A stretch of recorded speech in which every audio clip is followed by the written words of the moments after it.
Veuillez vous asseoir.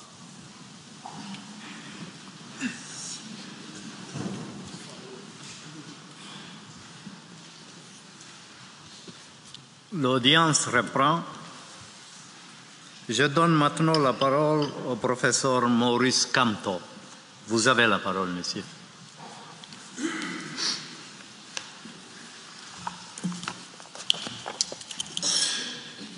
Monsieur le Président, Mesdames et Messieurs de la Cour, c'est un honneur renouvelé de prendre la parole devant vous au nom de la Guinée équatoriale que je remercie pour sa confiance dans la présente affaire. Mes confrères vous ont rappelé le contexte du différend soumis à votre auguste juridiction, clarifié la question de la propriété de l'immeuble 6 au 42 avenue Foch à Paris, faisant partie de la mission diplomatique de la Guinée équatoriale, ainsi que les circonstances factuelles de l'affectation du dit immeuble. Il m'est choix, à présent, d'aborder ce qui est désormais le cœur du litige, dès lors que la Cour a jugé, dans son arrêt rendu le 6 juin 2018 sur les exceptions préliminaires, qu'elle n'a compétence que sur la base du protocole de signature facultative à la Convention de Vienne sur les relations diplomatiques concernant le règlement obligatoire des différends en ce qui a trait au statut de l'immeuble 6 au 42 avenue Foch à Paris en tant que locaux de la mission diplomatique de la Guinée équatoriale. Monsieur le Président, Mesdames et Messieurs les juges, la question que la Cour est appelée à trancher est celle de savoir si l'immeuble en question constitue les locaux de la mission de la Guinée équatoriale au sens de la Convention de Vienne sur les relations diplomatiques et si oui, si la France n'a pas respecté l'inviolabilité de cet immeuble en tant que locaux de la mission de cet État et par suite a violé ses obligations au titre de la Convention de Vienne précitée. La Guinée équatoriale soutient que, conformément à la Convention de Vienne, pour qu'un immeuble acquiert la qualité de locaux de la mission, il suffit que l'État accréditant affecte l'immeuble aux fins de sa mission diplomatique. Naturellement, la notification de cette affectation à l'État accréditaire est nécessaire pour que celui-ci puisse s'acquitter de ses obligations. Mais la Convention ne contient aucune exigence d'obtenir le consentement de l'État accréditaire. Certes, la Convention n'interdit pas à l'État accréditaire d'imposer une obligation d'obtenir son consentement. Mais si cet État en décide ainsi, il doit le faire de manière claire, transparente et non discriminatoire, en respectant sa législation ou sa pratique générale si elles existent. En d'autres termes, il doit agir en conformité à la lettre et l'esprit de la Convention de Vienne, faute de quoi il violerait ses obligations au titre de cette Convention. Afin d'étayer cette position, la Guinée équatoriale établira d'abord que l'immeuble 6 au 42 avenue Foch à Paris constitue les locaux de la mission de la Guinée équatoriale, avant de montrer ensuite que la France, État accréditaire, a violé ses obligations en vertu de la Convention de Vienne sur les relations diplomatiques. D'abord, l'immeuble 6 au 42 avenue Foch à Paris constitue les locaux de la mission diplomatique de la Guinée équatoriale. Il est établi que la Guinée équatoriale est propriétaire de l'immeuble 6 au 42 avenue Foch à Paris. Mon confrère Jean-Charles Chikaya vient d'en faire un rappel éloquent. Certes, du point de vue de la protection offerte par la Convention de Vienne sur les relations diplomatiques, la propriété de l'immeuble n'est pas déterminante. Mais dans la présente affaire, elle est importante. sur le plan théorique, lors même que la Guinée équatoriale n'aurait pas été propriétaire de l'immeuble en question, celui-ci demeurerait tout de même les locaux de sa mission en vertu des dispositions pertinentes de la Convention de Vienne. Toutefois, dans la présente espèce, la Guinée équatoriale n'utilise l'immeuble 6 au 42 avenue Foch comme locaux de sa mission qu'en sa qualité de propriétaire. À cet égard, la Guinée équatoriale rappellera d'abord la définition de la notion de locaux de la mission contenue dans la Convention et les rôles respectifs de l'État accréditant et de l'État accréditaire dans l'établissement des dits locaux. Elle montrera ensuite qu'en l'absence de toute autre règle d'application générale et non discriminatoire imposée par l'État accréditaire, en l'occurrence la France, dans le respect de la Convention de Vienne, la désignation de ces locaux par l'État accréditant est valide et la contestation par l'État accréditaire d'une telle désignation doit se faire dans le respect du droit international. D'abord, la définition de la notion de locaux de la mission diplomatique par la Convention de Vienne sur les relations diplomatiques et les rôles respectifs de l'État accréditant et de l'État accréditaire. La Guinée équatoriale rappellera d'abord que la Convention donne une définition objective de la notion de locaux de la mission. Elle exposera ensuite que l'utilisation des dits locaux suppose leur désignation préalable et soutiendra enfin que la Convention de Vienne ne requiert pas le consentement de l'État accréditaire pour qu'une telle désignation soit valide. Premièrement, la Convention de Vienne sur les relations diplomatiques donne une définition objective de la notion de locaux de la mission diplomatique. Monsieur le Président, Mesdames et Messieurs de la Cour, bien que vous l'ayez entendu à plusieurs reprises depuis le début de cette procédure, il n'est pas superflu de rappeler ici les dispositions pertinentes de la Convention à cet égard. Au terme de l'article 1er I de la Convention qui est maintenant à l'écran, je cite « L'expression locaux de la mission s'entend des bâtiments ou des parties de bâtiments et du terrain attenant qui, quel qu'en soit le propriétaire, sont utilisés aux fins de la mission, y compris la résidence du chef de mission. » Fin de citation. Au regard de cette disposition, c'est l'utilisation des locaux aux fins de la mission qui détermine son statut diplomatique. C'est en cela que cette définition peut être considérée comme objective, car chacun peut constater factuellement si les locaux en question sont utilisés aux fins de la mission. On peut remarquer que cette disposition est silencieuse sur les rôles respectifs de l'État accréditant et de l'État accréditaire quant à la désignation des locaux utilisés aux fins de la mission diplomatique. Mais la Guinée équatoriale soutient que ce rôle revient au regard du texte, du contexte, de l'objet et du but de la Convention, et surtout en l'absence de toute autre règle d'application générale et non discriminatoire imposée par la France dans le respect du droit international à l'État accréditant.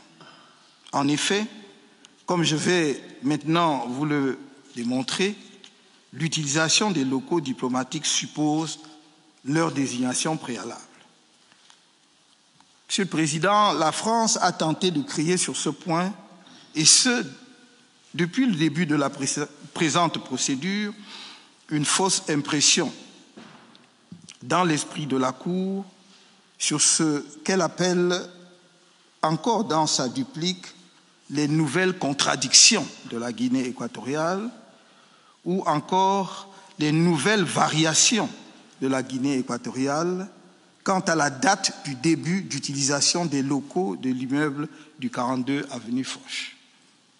Elle voit ces contradictions dans le fait que, d'une part, la Guinée équatoriale a écrit dans sa requête qu'après avoir acquis l'immeuble en question le 15 septembre 2011, elle l'a affecté à sa mission diplomatique et, d'autre part, que dans sa lettre du 4 octobre 2011, la Guinée équatoriale déclare qu'elle, je cite, dispose depuis plusieurs années d'un immeuble situé au 42 avenue Foch, Paris 16e, qu'elle utilise pour l'accomplissement des fonctions de sa mission diplomatique sans qu'elle ne l'ait formalisé expressément auprès de vos services à ce jour.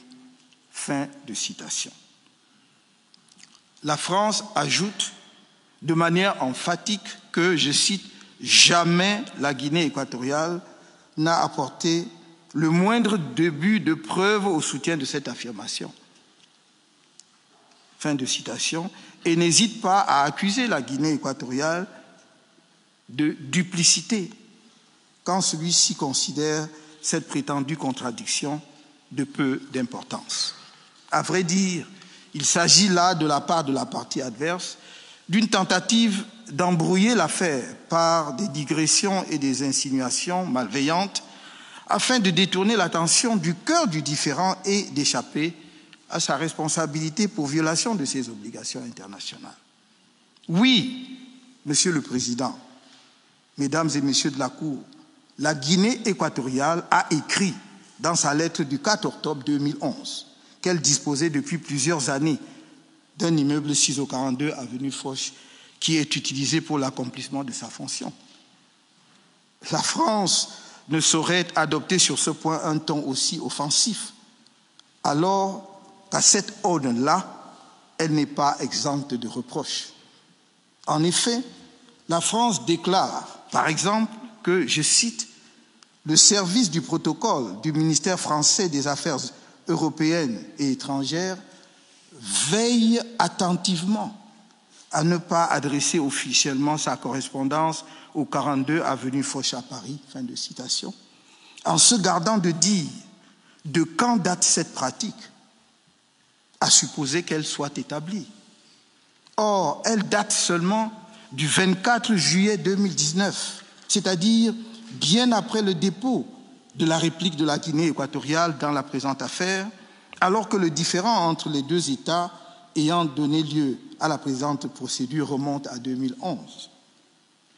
Au demeurant, comme la Guinée équatoriale vient de le démontrer, diverses autorités françaises, principalement le ministère de l'Europe et des Affaires étrangères, ont continué à adresser leur courrier au 42 avenue Foch à Paris. La plus récente de ces correspondances date du 9 octobre 2019. Les termes clés dans la définition de la notion de locaux de la mission diplomatique que j'ai rappelé il y a un instant sont, je cite, « utilisés aux fins de la mission ». Fin de citation. L'affectation et l'utilisation s'inscrivent dans un même processus et peuvent être concomitantes ou séparées dans le temps.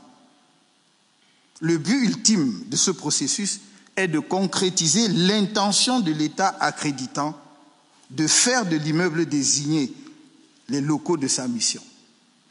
La position de la France épouse sur ce point celle de la Guinée équatoriale, comme l'atteste le passage suivant du contre-mémoire de la France. Je cite, « La notification officielle et préalable par l'État accréditant de son intention d'affecter des locaux au service de la mission suffit généralement au ministère pour leur reconnaître le bénéfice du régime de la Convention de Vienne sur les relations diplomatiques. » Fin de citation. Ainsi donc, pour des raisons incompréhensibles, la France ne change de position en la matière que vis-à-vis de la Guinée équatoriale. Dans sa lettre du 4 octobre 2011, La Guinée équatoriale déclare, je répète, qu'elle dispose depuis plusieurs années d'un immeuble situé au 42 avenue Foch, qu'elle utilise pour l'accomplissement des fonctions de sa mission diplomatique. Fin de citation. La seule date qui importe vraiment aux fins de la présente procédure, c'est le 4 octobre 2011. C'est pour ainsi dire la date critique. D'une part, celle à laquelle la Guinée équatoriale désigne à l'État accréditaire l'utilisation de l'immeuble en question aux fins de sa mission diplomatique. D'autre part, la date à partir de laquelle la France aurait dû accorder à ses locaux les protections prévues par la Convention de Vienne sur les relations diplomatiques ou, le cas échéant, demander à la Guinée équatoriale de faire une telle désignation des locaux de sa mission, conformément à la législation française en la matière, si une telle législation existait, ou conformément à la pratique française en vigueur, si une telle pratique était établie. Or, ni une telle législation, ni une telle pratique n'existent. L'État accréditant, même en ayant écrit qu'il dispose depuis plusieurs années de l'immeuble 6 au 42 avenue Foch, ne revendique pas la protection des locaux de sa mission diplomatique pour la période antérieure à la date critique du 4 octobre 2011. Il est à cet égard cohérent depuis le début des présentes procédures. Monsieur le Président, Mesdames et Messieurs les juges, la France veut faire grand cas de ce que la Guinée équatoriale puisse désigner un immeuble pour servir de locaux de sa mission avant le déménagement de tous les services et documents officiels. Cela n'est ni étrange, ni contraire à la Convention et plus largement au droit international. Il en est ainsi de la Convention des Nations Unies de 2004 sur les immunités juridictionnelles des États qui exonère de toute mesure de contrainte les biens utilisés à des fins diplomatiques. Une disposition pertinente de cette convention évoque précisément, je cite, les biens utilisés ou destinés à être utilisés dans l'exercice des fonctions de la mission diplomatique des États. Fin de citation. Cette disposition établit ainsi que le souligne un auteur, je cite, the bridge between the regimes of diplomatic immunity and state immunity. Fin de citation. La Convention de 2004 codifie une pratique internationale qui reconnaît que la désignation par l'État accréditant de ces locaux diplomatiques précède leur utilisation et fonde l'inviolabilité. L'auteur en question ajoute jurisprudence à l'appui, je cite, courts may also accord immunity on the mere basis of a foreign state's statement that it intends to use the property, especially the embassy premises, at any time in the future for the performance of diplomatic functions, even if at the taking of measures of execution, it was not so used. Fin de citation. Dans la même veine, la Cour suprême de Suède a statué que, je cite, according to state practice, the relevant time for assessing whether the use was of such specific nature that the property should be protected from enforcement was the time the claim was filed as the Swedish Enforcement Authority. Fin de citation. Monsieur le Président, Mesdames et Messieurs les juges, à la lumière de ce qui précède, la position de la Guinée équatoriale est conforme à la Convention de Vienne et à la pratique des relations diplomatiques entre les États. La désignation par un État accréditant, marque bel et bien le point de départ de l'inviolabilité des locaux de sa mission. Il n'est guère nécessaire d'en référer au consentement de l'État accréditaire lorsque ce dernier n'a pas adopté une législation ou une pratique d'application générale, transparente et non discriminatoire en la matière. S'agissant maintenant de la désignation des locaux de la mission diplomatique, elle ne requiert pas le consentement de l'État accréditaire. Monsieur le Président, pour la France, je cite, « conformément à la lettre et l'esprit essentiellement consensuel de la Convention de Vienne, les locaux de l'État accréditant que l'État accréditant souhaite utiliser aux fins de sa mission diplomatique ne peuvent l'être que lorsque l'État accréditaire y consent, a fortiori ne s'y oppose expressément pas à la suite de la notification réalisée par l'État accréditant. » Fin de citation. Cette interprétation résulte d'une pratique que la France semble avoir mise au point face à la Guinée équatoriale et face à elle seule. Il s'agit d'une pratique circonstancielle dont l'État accréditaire dans cette affaire n'a pas pu montrer qu'elle a jamais existé auparavant. Selon la thèse française, pour que des locaux soient identifiés comme locaux de la mission et bénéficient du régime de protection découlant de ce statut, il faut, d'une part, que, je cite à nouveau la France, l'État accréditaire ne s'oppose pas expressément à l'octroi du statut diplomatique et, d'autre part, que l'immeuble soit affecté de manière effective aux fins de la mission diplomatique. Fin de citation. Ces deux conditions sont cumulatives, selon la France. Je m'en tiendrai ici à la première condition, celle de l'affectation ayant déjà été examinée par Maître Francisco Evouy. Mais avant d'y arriver, permettez-moi de souligner que la France n'a pas répondu dans sa duplique aux nombreuses interrogations de la Guinée équatoriale relatives aux incidences de ces différentes et nombreuses pratiques qu'elle invoque sur l'inviolabilité des locaux de la mission diplomatique de la Guinée équatoriale. Monsieur le Président, Mesdames et Messieurs de la Cour, rien dans la Convention de Vienne ne permet de soutenir que la désignation des locaux de la mission requiert le consentement de l'État accréditaire. Des auteurs faisant autorité dans l'étude de cette Convention et la pratique des États y afférentes vont dans ce sens, tout comme la pratique française elle-même jusqu'à la survenance des faits à l'origine du présent litige. La Convention de Vienne est explicite lorsque ses rédacteurs ont cru nécessaire de soumettre un acte ou un fait de l'État accréditant au consentement de l'État accréditaire. Voyez la liste des articles concernés à la note 16 des présentes plaidoiries.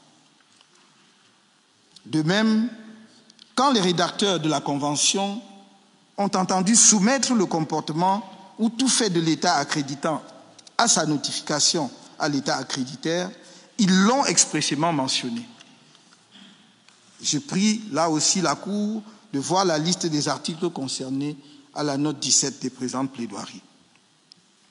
Par conséquent, par comparaison, même dans la Convention de Vienne sur les relations consulaires, lorsqu'on a estimé que le consentement de l'État accréditaire était requis, la Convention l'a dit expressément, notamment en son article 4, paragraphe 1, je cite, qui dit « Un poste consulaire peut être établi sur le territoire de l'État d'accueil seulement avec le consentement de cet État. » Fin de citation. Le texte et le contexte de la Convention de Vienne sur les relations diplomatiques ne laissent donc aucune incertitude quant à la validité de la position de la Guinée équatoriale dans la présente affaire. la désignation des locaux de sa mission n'est pas subordonnée au consentement de la France. Pour soutenir que la désignation n'est valide qu'en cas de non-opposition ou par consentement implicite de l'État accréditaire, la France s'appuie, faute de dispositions explicites dans la Convention, sur un paragraphe du préambule qui parle des individus pour démontrer ce qu'elle considère comme, je cite, des abus possibles de la part de l'État accréditant. Fin de citation. On ne voit pas en quoi la désignation de l'immeuble 6 au 42 avenue Foch à Paris comme locaux de la mission de la Guinée équatoriale viserait à favoriser un individu, puisque, comme on l'a montré, l'immeuble en question était la propriété de l'État de Guinée équatoriale au moment où celui-ci l'a désigné comme locaux de sa mission, et non pas le bien d'un quelconque individu. Ce faisant, la Guinée équatoriale ne pouvait commettre et n'a commis aucun abus possible au regard de la Convention de Vienne. Le harcèlement dont sa mission à Paris fait l'objet depuis plusieurs années maintenant ne lui permet pas d'assurer l'accomplissement efficace de ses fonctions diplomatiques en tant que représentant de l'État. Or, telle est précisément la ratio legis de la Convention de la vie de la Guinée équatoriale. Dans sa duplique, la France prétend que la procédure en matière d'exemption fiscale en ce qui concerne la résidence de l'ambassadeur est celle qu'aurait dû suivre la Guinée équatoriale au sujet de l'immeuble 6 au 42 avenue Foch comme locaux de sa mission. Dans ce qui s'apparente au fond à une énième variante de ce que la partie adverse considère comme, je cite, juste reflet de la pratique française, fin de citation, il n'apparaît nulle part que l'affectation réelle ou le consentement de l'État accréditaire détermine la reconnaissance du statut diplomatique à un immeuble, ainsi que la Guinée équatoriale l'a fait valoir dans sa réplique et son contre-mémoire, et dans sa réplique au contre-mémoire de la France. Monsieur le Président, Mesdames et Messieurs les juges, suite à une procédure en référé engagée par le syndicat de copropriétaires du 40-42 avenue Foch en vue d'astreindre la Guinée équatoriale à libérer les parties communes de l'immeuble des drapeaux, affiches et plaques disposées pour signaler la localisation de sa mission diplomatique, le juge français compétent s'est appuyé sur la notification de la note verbale du 4 octobre 2011 pour rejeter les demandes des requérants qui contestaient le statut diplomatique de l'immeuble. Le juge déclare, je cite, qu'il résulte d'une note verbale du 4 octobre 2011 adressée par l'ambassade de la République de Guinée équatoriale au protocole du ministère des Affaires étrangères de la République française que cet État a entendu affecter les locaux du 40-42 avenue Foch à l'accomplissement des fonctions de sa mission diplomatique. Fin de citation. À aucun moment, le juge ne se demande si la France a donné son consentement à la désignation de l'immeuble comme locaux de la mission. Cette décision du juge français est conforme à la position soutenue par la Guinée équatoriale. Je voudrais démontrer maintenant qu'au regard de la Convention de Vienne, la France ne pouvait agir de la sorte qu'en l'absence d'une réglementation ou d'une pratique claire appliquée de façon cohérente et non discriminatoire. Je répète, démontrer qu'au regard de la Convention de Vienne, la France ne pouvait agir de la sorte en l'absence d'une réglementation ou d'une pratique claire appliquée de façon cohérente et non discriminatoire. En l'absence de formalités énoncées clairement et appliquées sans discrimination, la Guinée équatoriale soutient que la désignation des locaux de sa mission est concluante, que la contestation par l'État accréditaire d'une prétendue désignation abusive des locaux d'une mission doit se faire dans le respect du droit international. D'abord, la désignation des locaux de sa mission par l'État accréditant est concluante.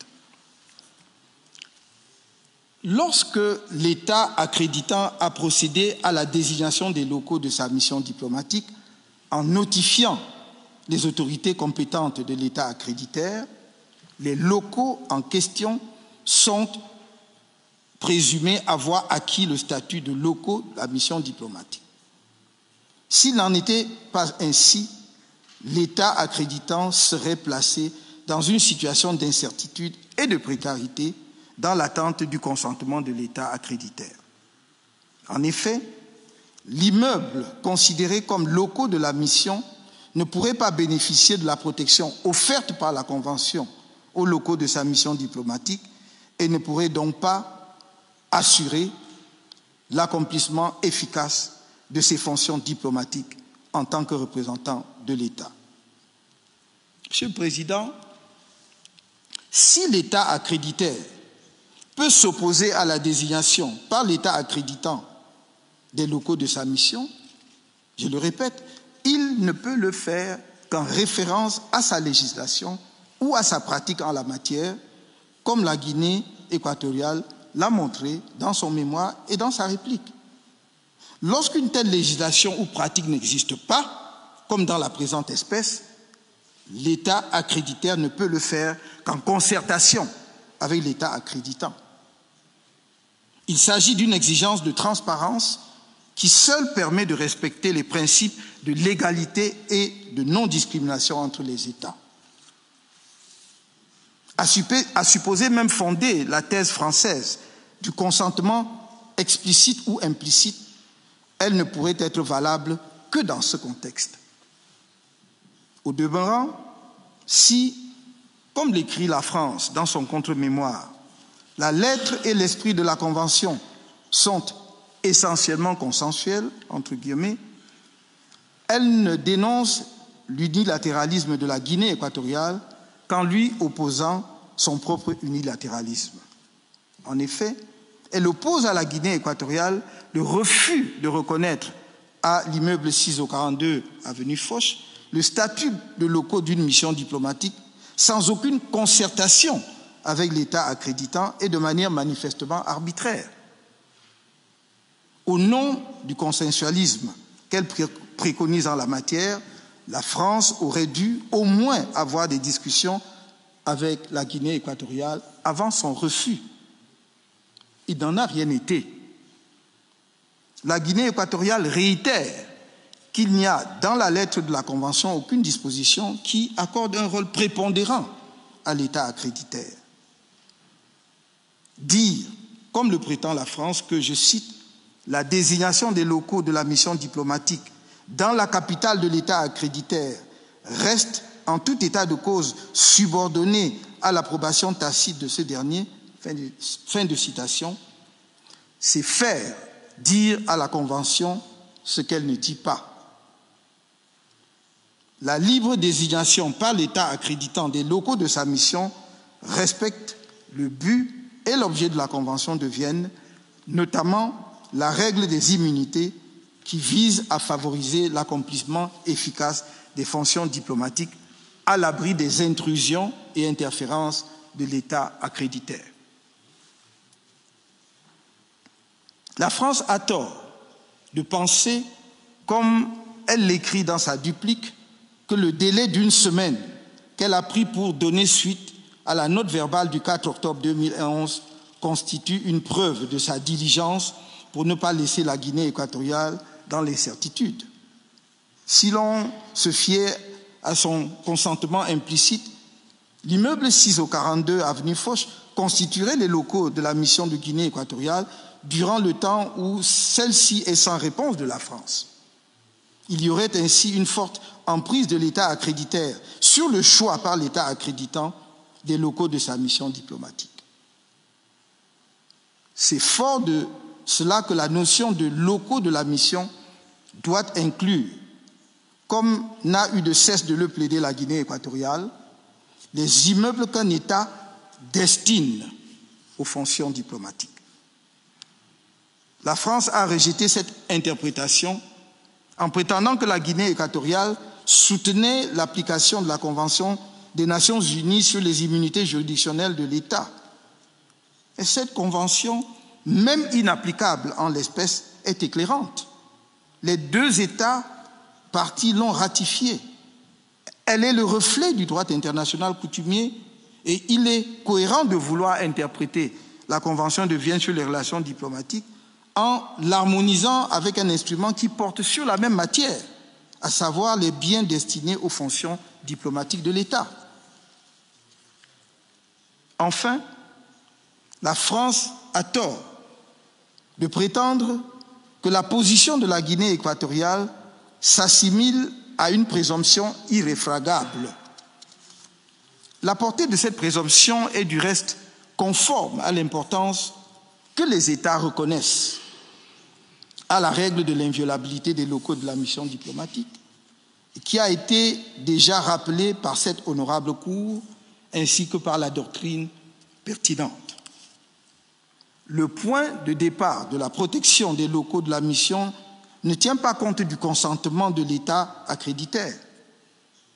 Faisant un état des lieux de la position des tribunaux, un auteur écrit « Courts have generally refrained from drawing negative inferences from the sending state's refusal to establish the use of a given diplomatic property or for its refusal to provide any evidence regarding the claimed use.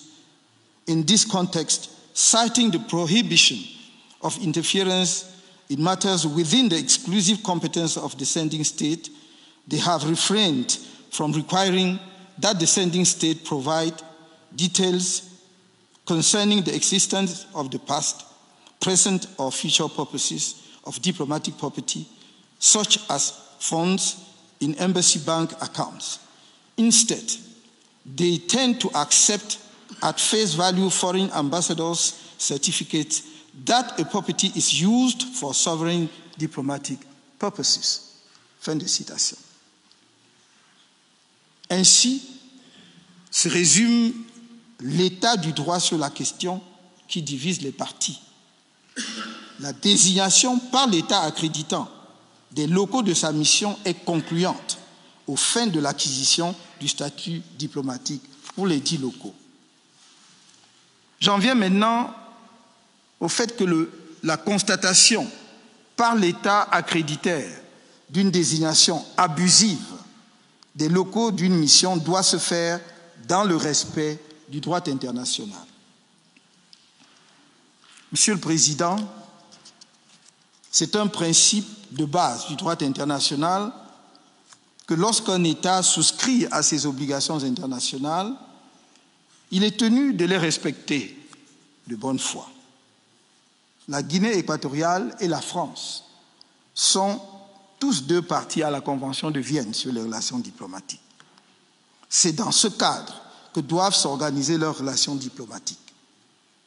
Si la France estimait que la Guinée équatoriale a fait une désignation abusive des locaux de sa mission diplomatique en France et voulait s'en assurer, elle ne pouvait le faire que dans le respect du droit international, à commencer par les dispositions pertinentes de la Convention de Vienne, qui prescrivent notamment l'inviolabilité des locaux d'une mission.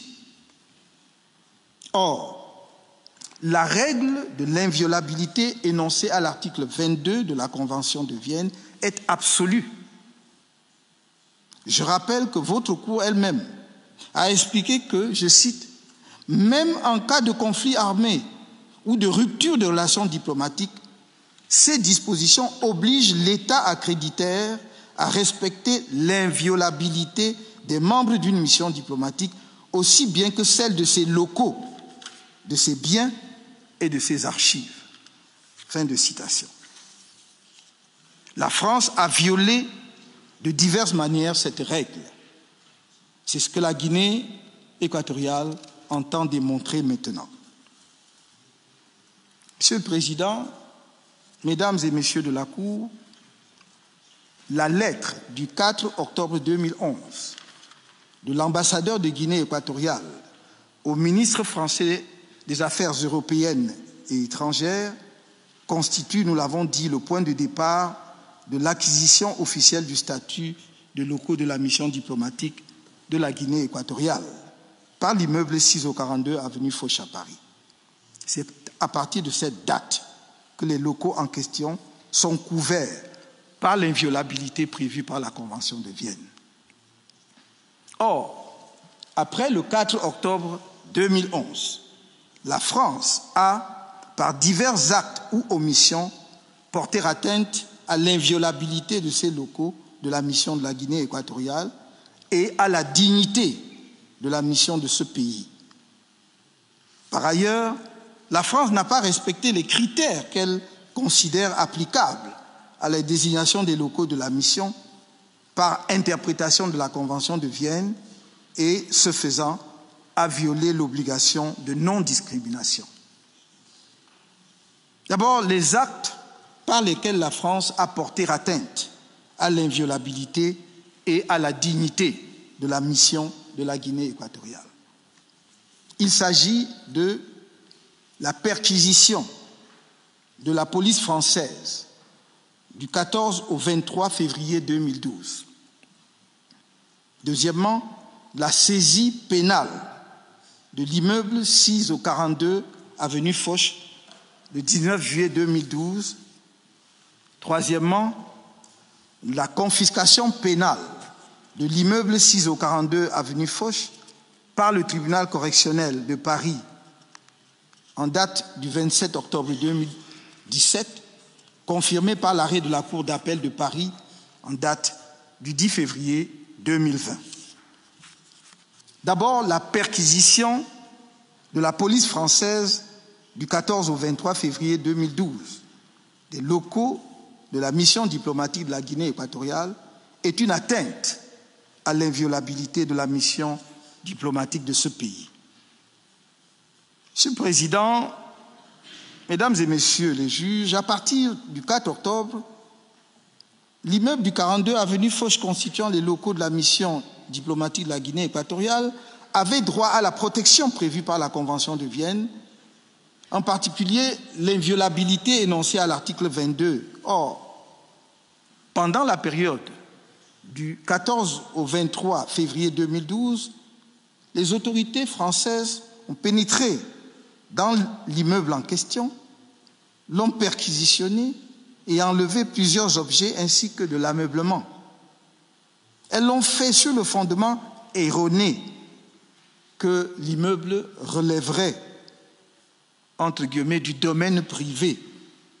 Ce faisant, la France a violé la règle de l'inviolabilité des locaux de la mission diplomatique de la Guinée équatoriale.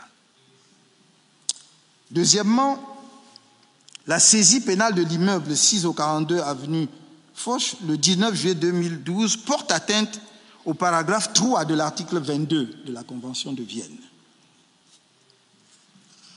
La France ne s'est pas limitée à la perquisition illicite au regard de la Convention de Vienne de l'immeuble 6/42 avenue Foch, constituant les locaux de la mission diplomatique de la Guinée équatoriale. Le 19 juillet 2012, 5 mois après la perquisition, la France a procédé à la saisie pénale de cet immeuble.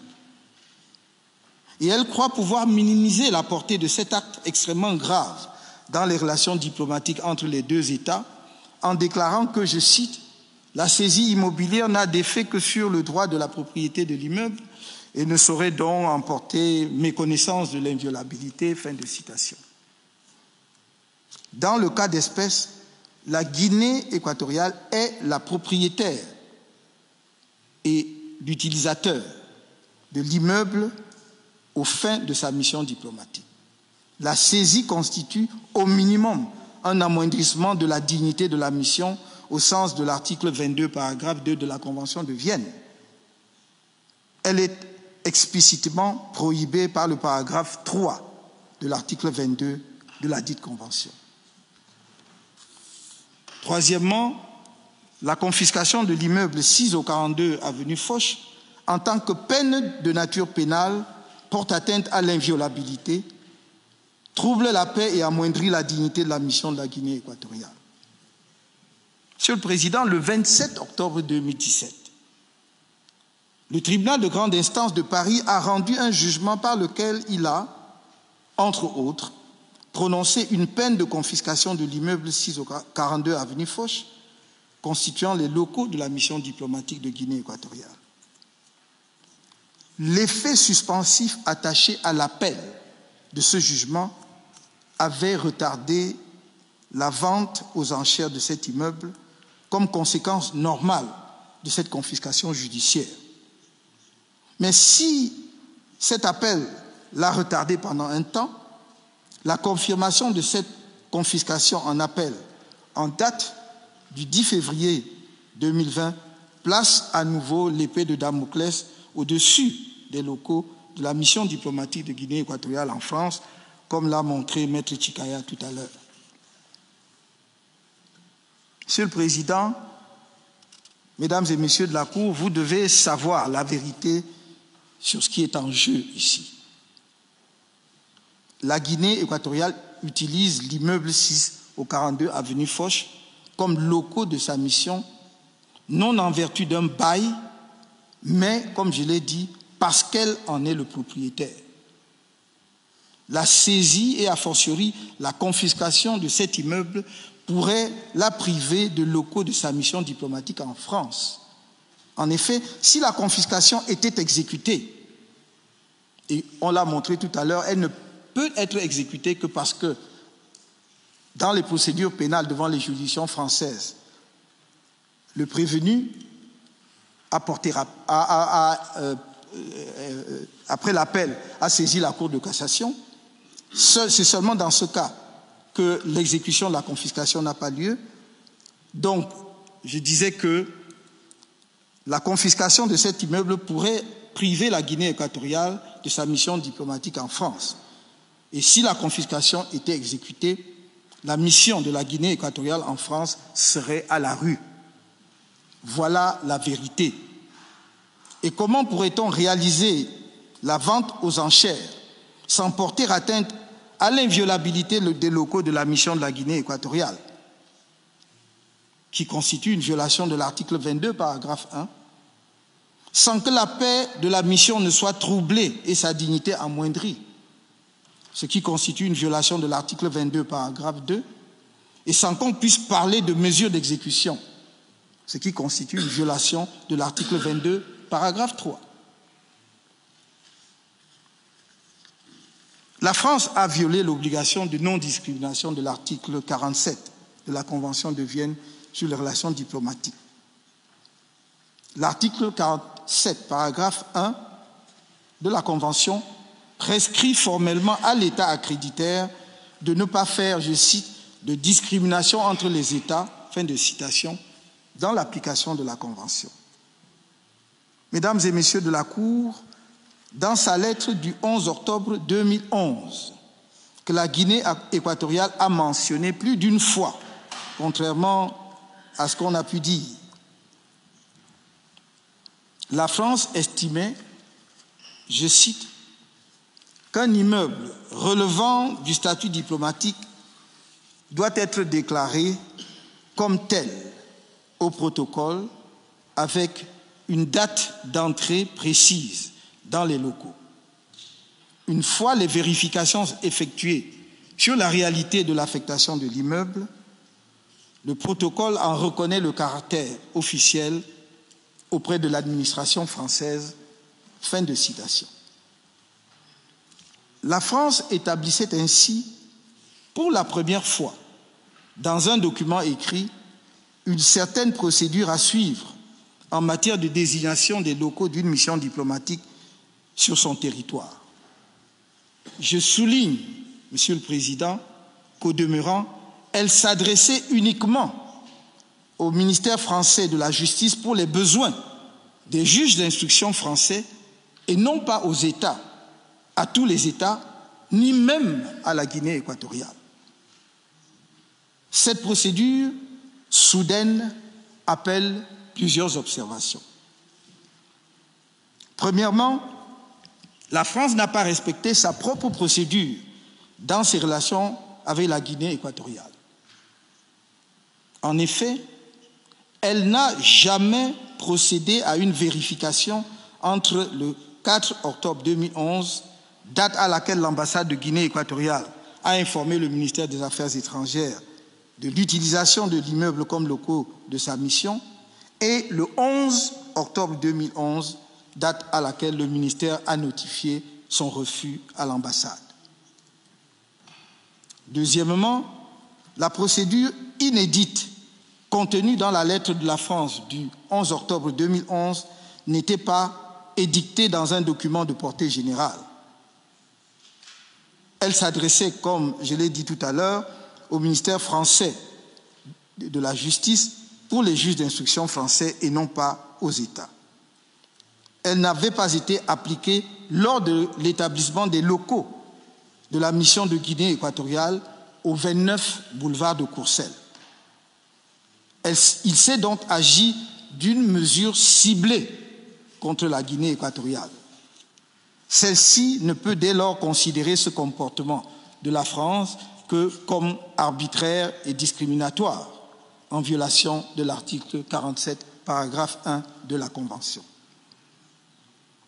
Troisièmement, le comportement arbitraire et discriminatoire de la France est accentué par le fait que la France refuse formellement le statut de locaux de la mission diplomatique de Guinée équatoriale à l'immeuble 6042 avenue Foch, mais le reconnaît de facto.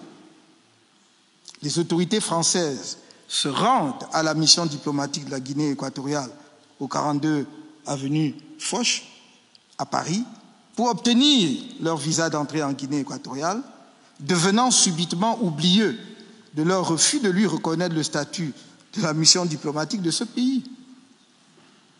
Lorsque la Guinée équatoriale a relevé cette contradiction, la partie adverse, afin de minimiser la portée d'un tel comportement, se bornant à rappeler, je cite, son attachement à la relation bilatérale, fin de citation, et la nécessité de, je cite, permettre l'organisation des visites et d'échanges, fin de citation.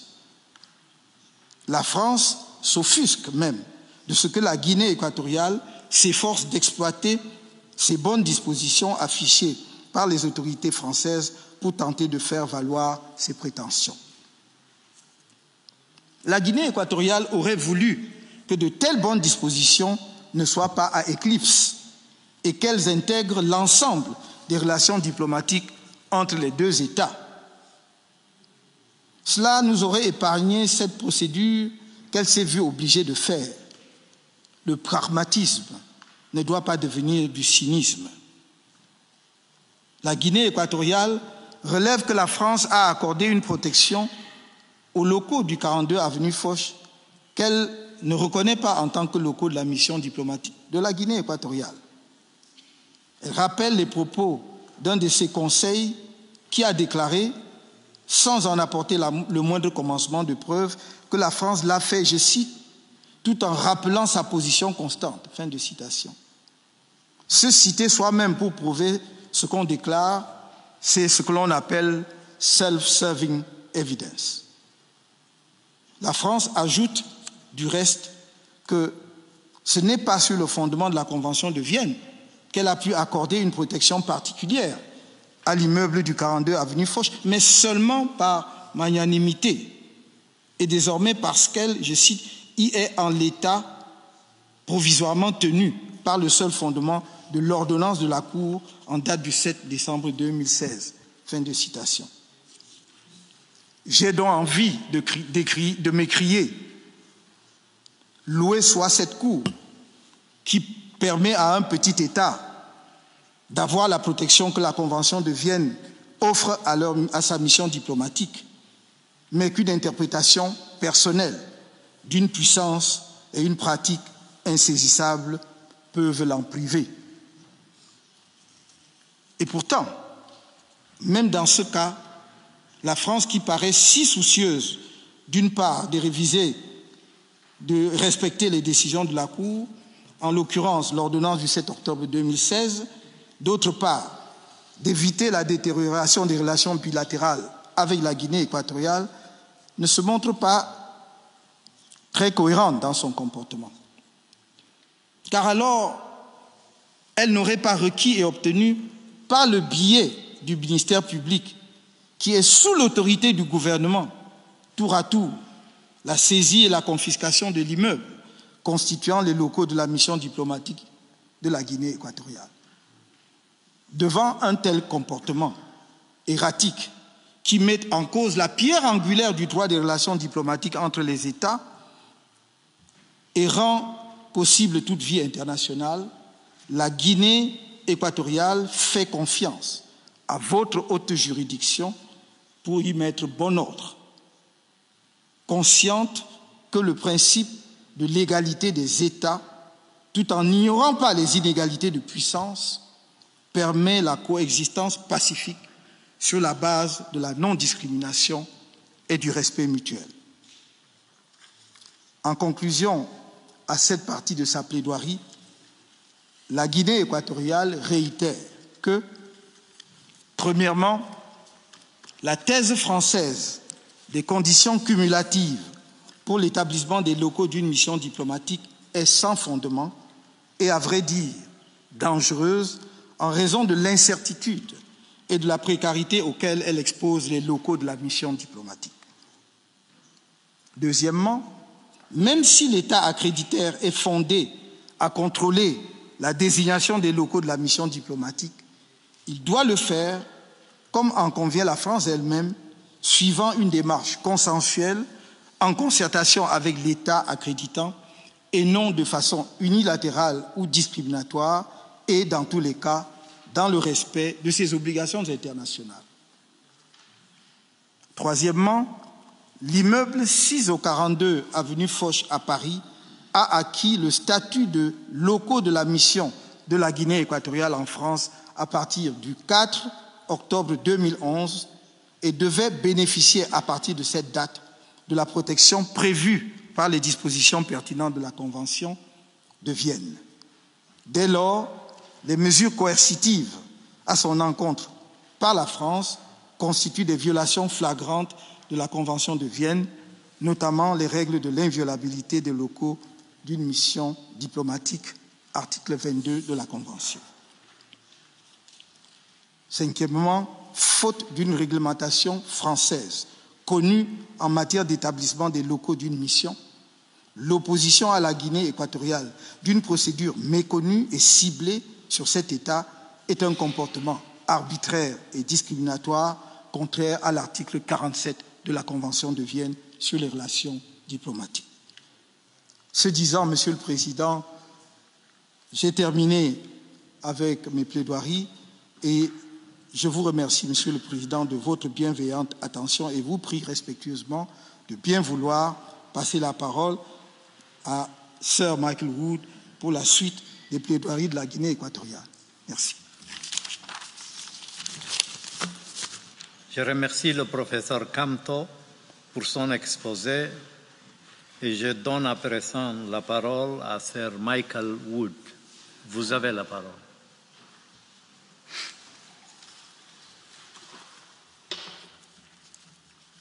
Mr. President, members of the Court, as Professor Camto has just explained, France has done Equatorial Guinea wrong by failing to recognize the diplomatic status of its embassy in Paris.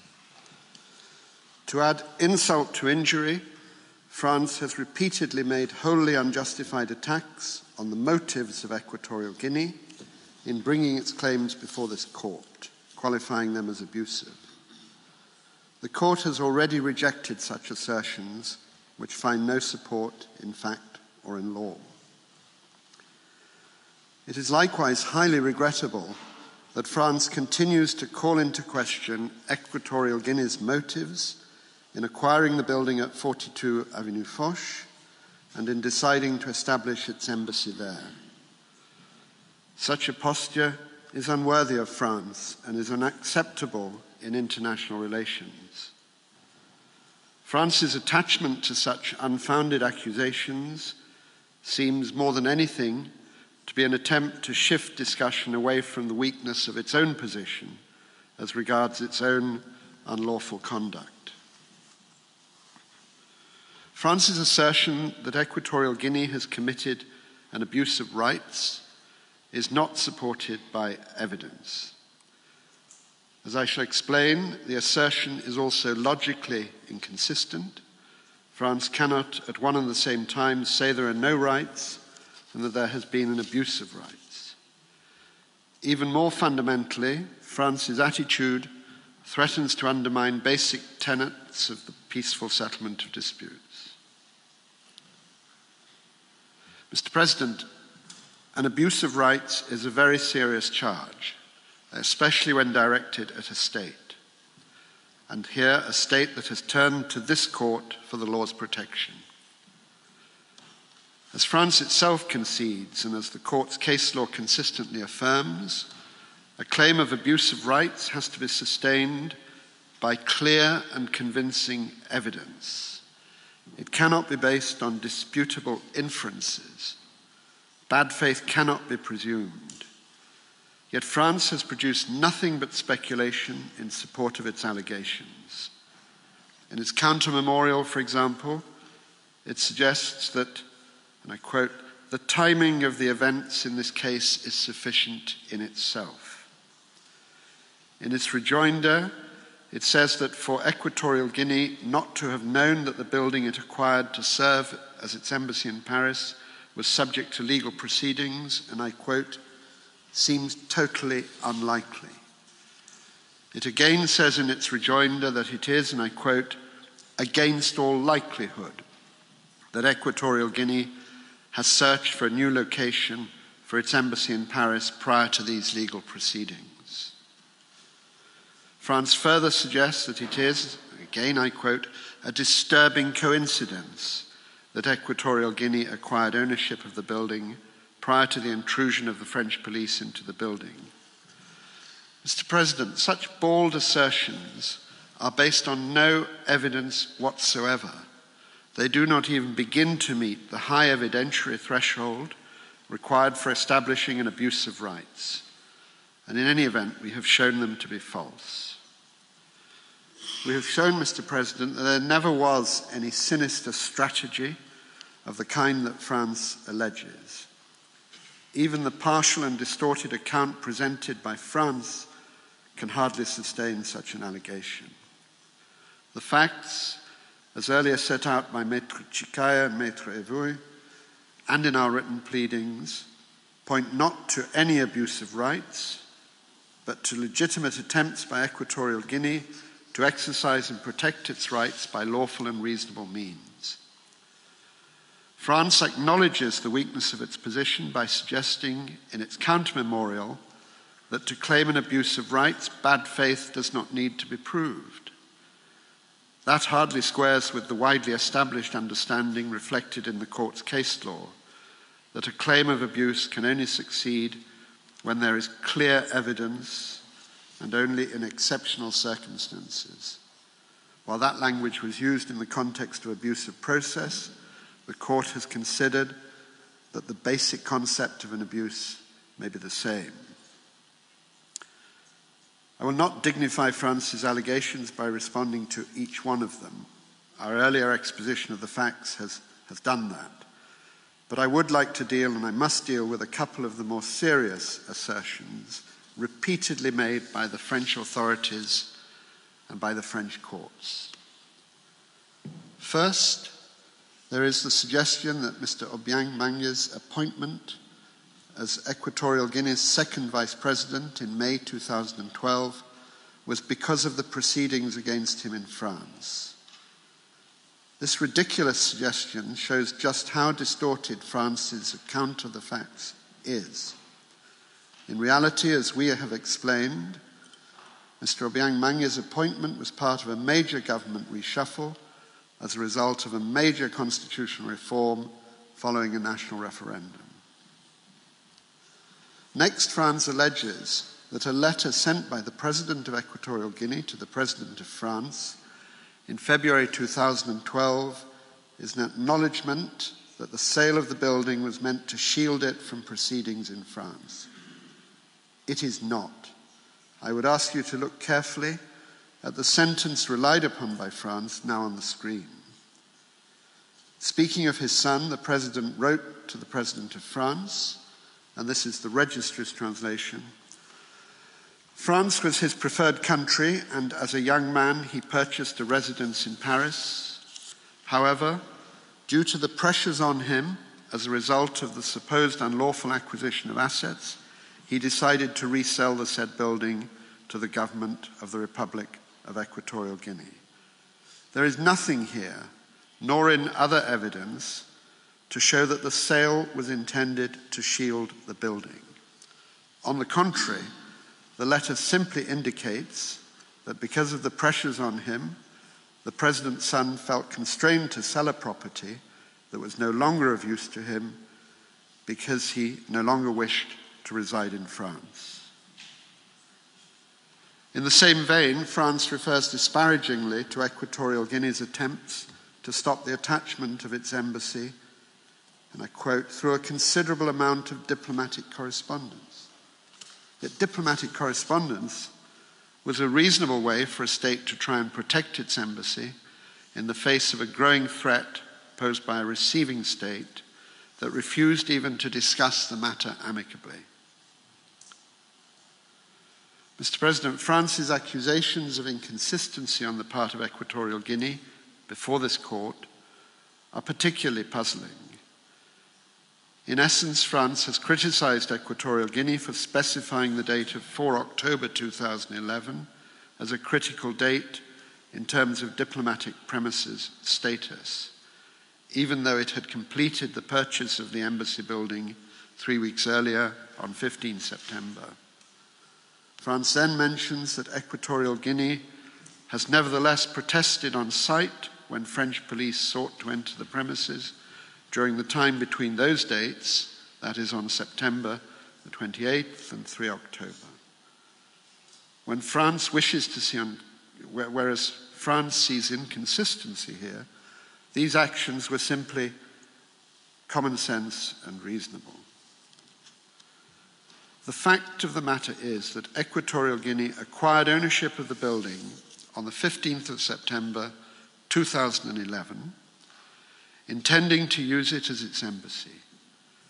It did so before any measures had been taken or threatened against the building, including the initial searches that were later carried out by the French police on 28 September and 3 October. Equatorial Guinea did not expect the French police to seek to enter the premises on those dates. When they did, Equatorial Guinea's ambassador was there to tell them the purpose of the building. Following the intrusions into the building, Equatorial Guinea quickly notified France on 4 October that the building was indeed its embassy. Consistent with its position that notification suffices for such purposes when no local procedure mandates otherwise, as Professor Kamto has just explained, Equatorial Guinea maintains that France acted in violation of the Vienna Convention, not on the 28th of September or 3 October, but only after it had notified the diplomatic status of the building. Where is the inconsistency that France accuses us of? If anyone has been inconsistent, it's France. As we explained in the reply, and as Professor Kamto has just recalled, France's arbitrary and discriminatory refusal to recognize the diplomatic status of Equatorial Guinea's embassy ran counter to past bilateral practice and to the inconsistent procedures outlined by France itself. Moreover, while the French criminal courts, misled by the Quai d'Orsay, wrongly treated the embassy building as private property, the French tax authorities had no hesitation in recording the transfer to Equatorial Guinea of the shareholder rights in the companies that owned the building. And they have also collected the taxes due for that transfer without any demur. As Maître Evu recalled, a French civil court ruled in October 2013 that the building was indeed diplomatic premises and consistent with Equatorial Guinea's position before this court, so no need for any affirmation of the matter from the Quai d'Orsay. France has allowed its officials to go to the embassy building to obtain visas to enter Equatorial Guinea, while at the same time denying its status as diplomatic premises. It has addressed diplomatic notes to Equatorial Guinea's embassy, including, as we have shown in the last few months, by explicitly using its Avenue Foch address, a fact that we did not expect France to deny in its rejoinder. France refers to some of its own inconsistent behaviour as pragmatic measures or as merely practical arrangements, but it refuses to measure Equatorial Guinea's conduct by that same standard. In any event, the contradictions in France's approach are far more significant than such matters as Equatorial Guinea's occasional use of old embassy notepaper, about which France has sought to make so much. Mr. President, France relies heavily on so-called facts adopted by the Tribunal Correctionnel in the course of the criminal proceedings launched against the Vice President, despite his immunity. But the findings of the investigating judges and of the French courts cannot be taken by this court as reflecting the truth. As we have shown in our written pleadings, the French judicial authorities, for whatever reason, adopted a thoroughly one-sided approach from the outset, using such terms as habillage juridique with regard to the sale of the building, and making unfounded accusations about Equatorial Guinea's government more generally.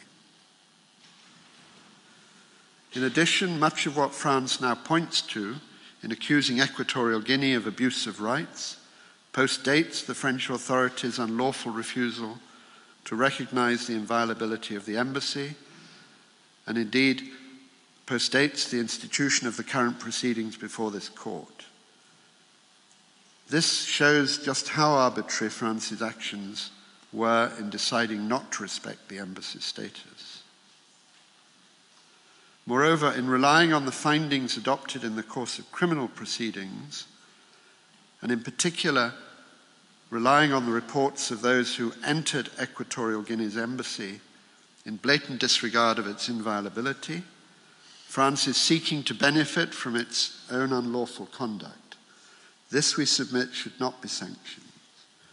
One may recall the fruit of the poisonous tree doctrine, known in most municipal law systems, which serves to prevent illegally acquired information from negatively impacting a defendant. Before concluding on abuse of rights, I need to make 4 brief points in the light of France's arguments in its rejoinder. First, France has demonstrated in this case the inherent potential for abuse of the doctrine of abuse of rights itself. France's conduct brings to mind Sir Hersch Lauterpacht's words of caution. There is no legal right, however well established, which could not, in some circumstances, be refused recognition on the ground that it has been abused. The doctrine of abuse of rights is therefore an instrument which, apart from other reasons calling for caution in the administration of international justice, must be wielded with studied restraint. As we indicated in our written pleadings, such restraint is especially called for in the context of the law on diplomatic immunity, in which a claim of abuse of rights may jeopardize the very existence of the rights concerned. That is why diplomatic law contains specific remedies where the receiving state considers that there may have been an abuse. Receiving states may, for example, declare diplomats persona non grata or break off diplomatic relations, but they may not, as this court has previously had occasion to state in the strongest terms, and as the International Law Commission made clear in its articles on state responsibility, take countermeasures, such as ignoring the inviolability of mission premises. The importance of this principle remains at least as great in 2020 as it was in 1979. Second, the abuse of rights doctrine by its very terms seeks to limit the exercise of rights that exist. For France to argue that Equatorial Guinea has committed an abuse of rights by designating the building at 42 Avenue Foch as its embassy is, well, it's to concede that Equatorial Guinea did indeed have the right to designate the building as its embassy. Third, since France itself claims that it has prevented Equatorial Guinea from exercising its right, again it cannot claim that there was an abuse of rights, as the right in question was, according to its own account, never in fact exercised. Nor can France point to any injury caused to it, the existence of which is another fundamental element in any actual abuse of rights, as France too has accepted. Finally, in claiming an abuse of rights, France continues to refer not only to Equatorial Guinea's invocation of the rights provided under the Vienna Convention, but also to its recourse to the court in its attempt to safeguard these rights. In so doing, France effectively seeks to portray the present proceedings as an abusive process and thus to resuscitate a claim already rejected by the court. Moreover, challenging good faith efforts aimed at the peaceful settlement of disputes is certainly not something that should be encouraged. Mr. President, members of the court, before concluding, I'll turn briefly to the international responsibility of France. France spilt much ink in both its counter-memorial and rejoinder in trying to limit any findings of the court regarding its responsibility, in apparent recognition that its actions may indeed have been wrongful. France concedes in its written submissions that the searches carried out at the embassy premises and the non-recognition of the diplomatic status of the embassy may well have given rise to harm. They did indeed, and that harm continues. It is clear that the repeated intrusions into the embassy building and the persistent refusal of France to recognize its diplomatic status have had a lasting and damaging impact on its ability to serve its purpose. This was precisely the reason for the provisional measure sought by Equatorial Guinea with respect to the building, which the court indicated in December 2016. In seeking to evade responsibility for the attachment of the building by its courts, something which is clearly prohibited by Article 22, paragraph 3 of the Vienna Convention, France argues that the question of ownership of the building is not relevant to these matters within the court's jurisdiction. As Maître Chikaya has recalled, however, it is France itself that has repeatedly referred to this question of ownership when arguing that there has been an abuse of rights. Alongside cessation, full reparation is required for the injury caused by France's internationally wrongful acts. Satisfaction is clearly called for in the present circumstances, including assurances or guarantees of non-repetition, particularly because France has constantly sought refuge in the claim that the government has no way to communicate with the French courts. And this despite its own initial statement to the judges on 11 October 2011, which lies at the root of this whole sorry story. It is, I would suggest, quite ironic that France seeks refuge in the view that it cannot talk to its courts, it cannot express views to its own courts, when it was precisely the expression of views to its own courts and misleading them that led to the situation we're now in. Compensation for the damage that has been caused, both material and moral, is due as well. And we have already indicated our willingness to specify at a later stage the amount sought. And finally, Mr. President, we must strongly reject France's suggestion that Equatorial Guinea contributed to the harm caused by France. That claim is founded on the same speculative and self-serving interpretation of the relevant events to which I referred earlier, and which we are confident the Court will not accept. Mr. President, members of the Court, with that, we conclude Equatorial Guinea's first round of oral argument, and we thank you for your kind attention. Je remercie Sir Michael Wood, dont l'exposé conclut le premier tour des plaidoiries de la Guinée équatoriale. La procédure orale en l'affaire reprendra demain, mardi 18 février, à 10 heures, au fin du premier tour de plaidoirie de la France. L'audience est levée.